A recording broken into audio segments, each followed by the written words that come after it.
Hey guys and dolls, so I hope y'all got a kick out of the title because it's true. So this is my fat story. A marshmallow is born. A marshmallow with allergies is born. So I thought I would tell y'all all about how I got to be 311.8 pounds in the first place. It is kind of an interesting tale, I guess, or I think it's interesting, but it's my life, so I should. Anyway, I was born November 8th, 1978. Quite the little accident, as I was an IUD malfunction. In fact, me, my brother, and sister were all birth control malfunctions. I don't think they would have had any of us if they could have. My sister was born when my mother was 17. No, 15. I'm so sorry. My mother was 15. My brother was born when she was 17.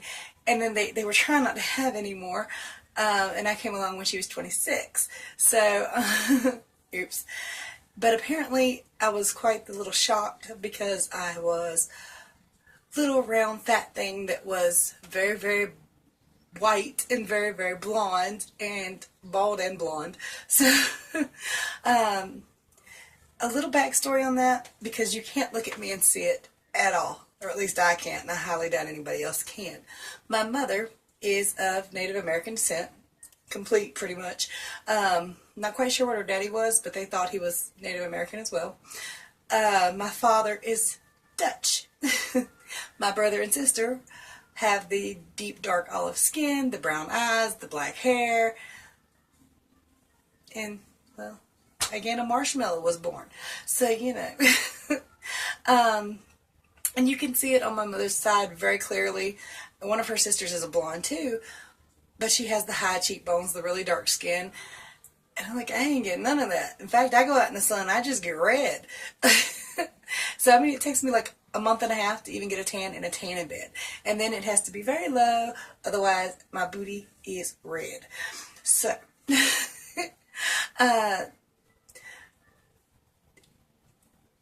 started off as a healthy baby, like 8-point-some pounds, I don't know, so just healthy. And they said I was actually a pretty slender child, but I was very, very soft to the touch. So that's another reason they called me a marshmallow, but I think it might have more to do with being short, fat, and white. But apparently I was soft too, so that boots it. But by the time I got 17 months old, I had a drug overdose. Shock, I know, right? Well, to explain that, it was nobody's fault. My grandmother was blind. She also had mental health issues and lived most of her life in a mental institution. It was called Camp Butner here in North Carolina, which has since been demolished. But before she went to Camp Butner for the final time, she lived in a retirement community with her husband, who was also mostly blind. He was albino, and I think he had been pretty much blind most of his life. So, or close to blind. He could see. I remember he could get around pretty good, but he couldn't see well. Well, they had a nurse that stopped by daily to take care of them, and no children lived around this area, and they, I imagine, didn't expect any children to be visiting this area. So because my grandmother was blind and needed medication at night, her nurse would put them in a little cup on her bedside table that she could just toss back at night. And they were called Thorazine. So while my mother came to visit my grandmother, I toddled my little self into the bedroom and ate her candy. And apparently I died for a second or two. Not real positive all the details or anything, but they, of course, you know, this is not how it really is, but they said it was enough to knock out an elephant. I doubt it would really knock out an elephant, or they wouldn't have given it to a human. However, this started a very unhealthy habit. Once I was saved and well, I was pretty much plied with anything and everything I wanted, including giving me a baby bottle back, which I was walking, talking, potty trained, and bottle broke by the time I was 10 months old, or at least that's what I've been told. I don't remember none of it. But because I could talk in full sentences and understand very well, they just told me, you don't need this, drink from a cup, and this is how you do it. You don't need to pee in your diaper, we'll go to the bathroom, just tell us you gotta go. Which is odd because my grandson's 4 and he knows all this and still won't go to the bathroom. But rarely. Once in a while when he wants something, he'll tell me. I guess every kid is different. I don't really know. Because this kid's smart. since before he was even 2, he could tell you every shape and color. He could count to 10 or 11. So he's smart. He just don't want to. All right. Anyway, back to me. Sorry, guys. Again, I have allergies. And it's trying to get sunny outside, so things are starting to try to bloom that probably shouldn't bloom yet anyway. But it's North Carolina. So anyway, they started giving me pretty much anything I wanted, including the baby bottle back. If I cried, I got it. And I was a daddy's girl to boot, so I was really spoiled. And my brother and sister have never let me forget it, because they are 10 and 11 years older than me. No, 9 and 11 years older than me. And because of that, I was also spoiled by them until they got grown, and then they were like, you brat. You know? Ugh. Anyway. I was a spoiled brat. I was. I wasn't the kick and scream you see on the internet, but I was still spoiled. They gave me whatever the hell I wanted. And my mother, God rest her, because her mother was blind and mentally ill her entire life. Or, well, she wasn't blind her entire life. She went blind later. But her mother was blind. So my grandmother was completely blind. My great-grandmother was completely blind. My grandmother went blind over time. And my mother has really bad eyes. And so do I, but they can't prove it.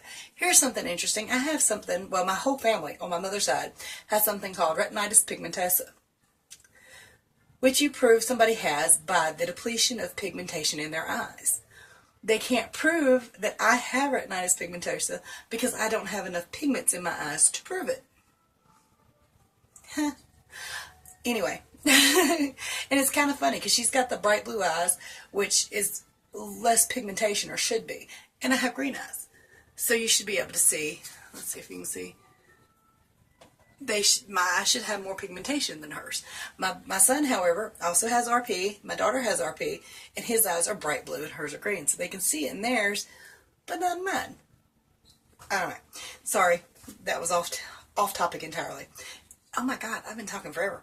Anyway, let's talk about how I got that. I was giving my way pretty much about everything. I had trash cans, like 3 big trash cans, plumb full of stuffed animals. But that was because I went blind. Sorry.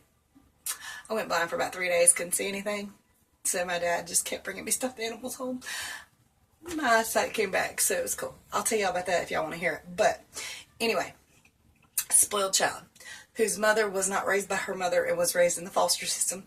And she never learned how to cook. And she never tried. My dad used to call my mom the microwave gourmet. So if I ate it, it came out of a box or a can, or from KFC, McDonald's, Burger King. My mother raised me in a fast food restaurant. And I don't blame her for this. I don't think she made me fat. Because honestly, I don't think she knew what she was doing. Because she always weighed like 140 pounds and was this big. So I guess she didn't really think that would pack on the pounds. Well, over time, of course it did. Now she's a little ball too. But she didn't get big till she was like 45, and she ate this way for years. Me, I was not that lucky. I actually was what they call an early bloomer. I started my lady issues when I was 9 years old, like right after my 9th birthday. And of course, things started to develop. I instantly got like a big ass and big boobs. Right off the bat. By the time I was 12, I had double D's. And a massive rear end. But I was flat. Like, my tummy was completely flat. But I had a wide butt. So it was kind of interesting. And as I got older, of course, I continued the eating out thing. And I think I weighed like... At first, it was interesting because for every year I gained 10 pounds. When I was 16, I was 160. When I was 18, I was 180. And then I had some issues where I lost back down to probably about 160. And that's round about the time I met my husband. And not too long after that, when we had our son, when I got pregnant with our son, our oldest one, I was 19 years old. And he craved everything potato. Everything. Chili cheese fries, I could not resist. Mashed potatoes and gravy from KFC, I could not resist. I was, every day, twice a day, I was either at KFC, a Cookout, or Sonic's eating chili cheese fries. It's ironic because that's one of his favorite foods now. I gained 80 pounds while I was pregnant with him and didn't lose none of it.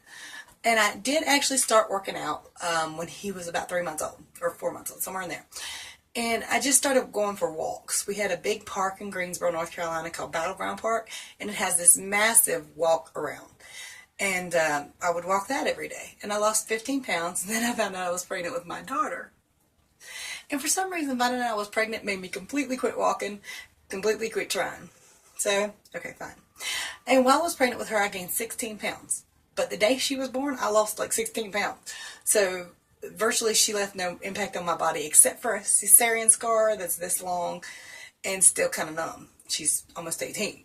So for the last 20 years since my son's been born, I've been carrying around, it was probably about 250-ish pounds by the time he was born. And of course, over the last, I think the course of the last 10 years, I've put on the other 60 pounds. So, yeah, I got up to 311 pounds. And a lot of it was fast food eating, although I was never a big eater. If my mother would complain, if she took me to KFC, I wouldn't eat the whole meal, even like the little snack boxes was too much, so I wouldn't eat it all. But my biggest issue was I could drink 2 liters of Dr. Pepper every day. And I thought I had to. Or, if I didn't have any Dr. Pepper, I would make 2 gallons of sweet iced tea every day. And that's a real quick way to get fat. And I didn't know. I mean, I did know. I was conscious of it, but semi-conscious of it. You know how you look in the mirror like, I'm getting fat, I gotta do something about that. But you don't. Yeah, that's kind of what I was. And it wasn't until things got really rough and hideous that I really started trying. Now, I've tried 3 times to lose weight in my life. All 3 times were by walking. And all 3 times I was semi-successful, as in I was losing weight. But for some reason, I just quit doing it. I don't really know what that was about, but I just didn't never do it again. Now, this last time, when I first started trying, right before I started keto, I decided I'm going to change everything. I started working out every day, 30 minutes a day. Well, at first it wasn't 30 minutes, but I built up to it. And it was every day for a month I did this. And at the end of that month, I was also, eating lean cuts of meat and only fruits and vegetables. So those 3 things are all I would eat. I stayed away from fast food restaurants, didn't touch any soda pop. I went to water. My son works at Sonic's. So, yeah, I know, right? Which is ironic because that's where I was most of the time when I was pregnant with him. But he works at Sonic, so he would bring me home a huge bag of the Sonic ice. You know, they got them little tiny pieces of ice, just amazing. So I could drink that and some cold ice water all the time. And over the course of that 1 month, I lost 5 pounds from just diet and exercise alone, or just a semi-diet and exercise. Can I not talk? Exercise and a little diet alone, I lost 5 pounds in a month. And that is not bad. Y'all know that if you're trying, you lose 5 pounds in a month, rock on with it, right? But then I posted something on Facebook. My brother-in-law seen it. He said, hey, go check out Keto. And I did. And here we are. Like, right at 7 months later. 70 pounds down. Much, much healthier. No more diabetes. No low triglycerides, or lower triglycerides. Not breathing like I'm going to die. No longer snoring to the point my husband wants to kick me out of the house, let alone the bed. No longer falling asleep at the wheel. I've had a really great run with keto, and I'm going to keep busting ass. I hope you start busting ass, or you continue busting ass, depending on however you're doing it. And that's my fat story. A marshmallow was born, and a marshmallow is still here. But hopefully at some point I will no longer be a marshmallow. I mean, look, I got marshmallow rolls right here. Y'all see how fat and white that is? It's marshmallowy. I'm going to love it away. I wish it would hurry the hell up and love away. Much love to y'all. I'll see y'all tonight with my fit in February 25 because I haven't done shit yet. I haven't worked out. I've been cleaning. Well, I put on makeup and I was cleaning because my grandson will be back tomorrow. And I want to have the house clean before he gets here. That way he has something fresh to destroy. Much love to y'all. See y'all later.